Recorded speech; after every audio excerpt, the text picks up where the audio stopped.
to the government. And the government only knows how to steal your tax money. But the government knows how to do it. That's it. Don't trust in Obama, trust in God. Don't trust in me, trust in Christ. Don't trust in people, love them, pray for them, but don't put your hope in anyone but Jesus Christ, because he's the one who died on the cross and rose from the dead, not me, not anybody else.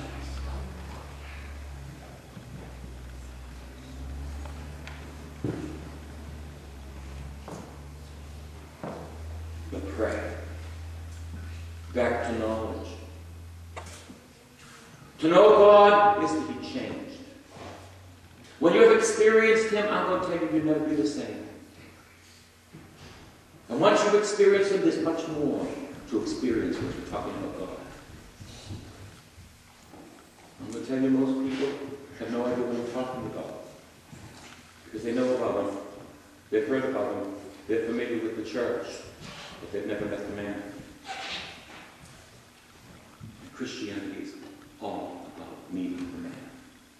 And his name is Jesus. And Christianity is all about laying down our life at the feet of the man. His name is Jesus.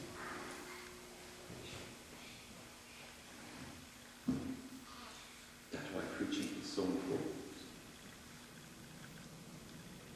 So when I speak like this, you know, maybe one person hears me and says, maybe I can know Jesus, experience his mercy. Maybe just one person. Used to have a lady that used to write to me. She would listen to me on radio. I don't know her name. She would send money, and you know what she would write? She would write, saved at 40. Told me she never knew Christ. Went to church all her life. But the proclamation of the gospel, she heard on the radio. She came to meet Jesus. I had another woman I'll never forget. She lived in Haverhill. Beautiful woman. She got diabetes. They cut off her leg. So she was immobile. I remember when I first came here, she said, I would love to come to adoration. I had Jack Benoit video the Blessed Sacrament and sent it to her that she could watch adoration. You know, I know it's not real, it's only a picture, but you know what? That she could be in the presence of the Lord. They do that every day, thank God, on EWTN. But you see, her whole life was changed. I have prisoners that I've gone to visit. They've told me I was in the depths of the deep. I was ready to destroy myself. I didn't want to live anymore. I listened one night to you, and my whole life changed. Heaven came into my cell. I can't do that stuff.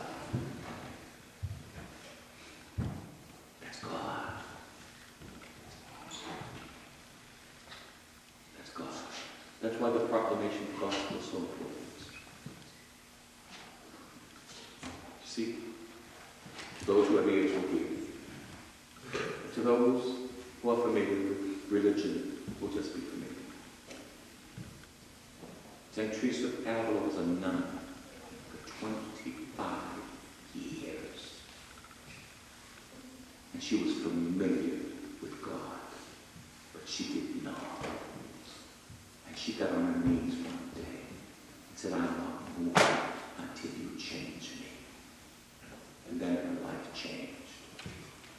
25 years a nun in a contemplative convent. Better late than never. Her whole life changed. She changed the whole Carmelite order as a result of it. This is serious, joyful stuff. Because what our heart seeks is not a what, but a who. And will never be satisfied until he is all in all.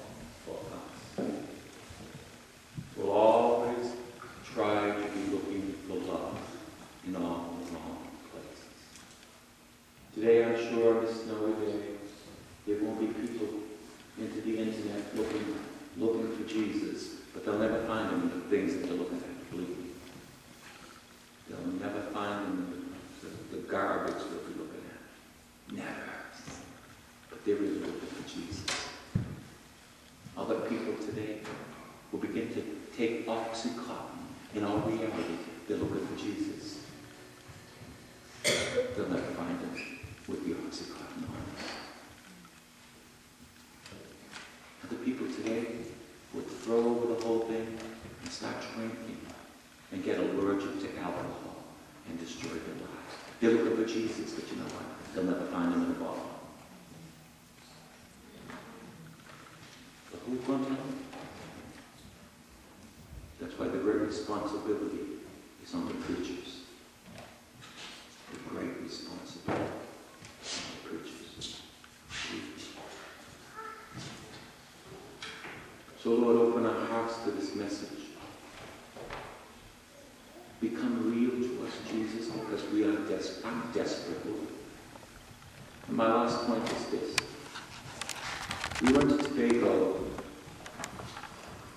and at a moment's notice, they call this mission church, Catholic Mission Church, that does not have a priest. The priest comes once a month to celebrate Mass. And the sister who was hosting us, she is the pastor of the place because there is no priest. So 2 weekends a month she goes there. So when we got there, the church started to fill up with all these little broken black people. There was no band.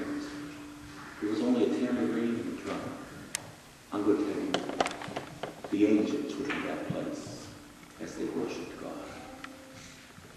We have nothing as compared to that. They were singing, worshiping, depending completely upon this Lord that they had absolute need of. You know, it made me laugh. I said, we think that we don't need him as much as they do. But you know what? We need him more. Because we don't even know that we need him. But there they were, with nothing. Jumping, singing, their faces shining with the glory of God. Nothing. Couldn't rub 2 coins together. They brought back bushels and bushels of shoes and sneakers for their little children. And you know, and nobody was hungry and saying, you know, look at this. They not only took them for themselves, but for their neighbors. So I said to the sister, I want to come back here. I want to do a mission for these people. I'll rent a tent. I don't need any money. I'll pay my own fare. These people deserve to be ministered to.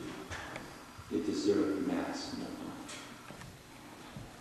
And I'll give them a week's mission. If not for them, for myself. Because I saw real faith. And in that little group, more healings than I've ever seen. Why? Because they're desperate. Me too.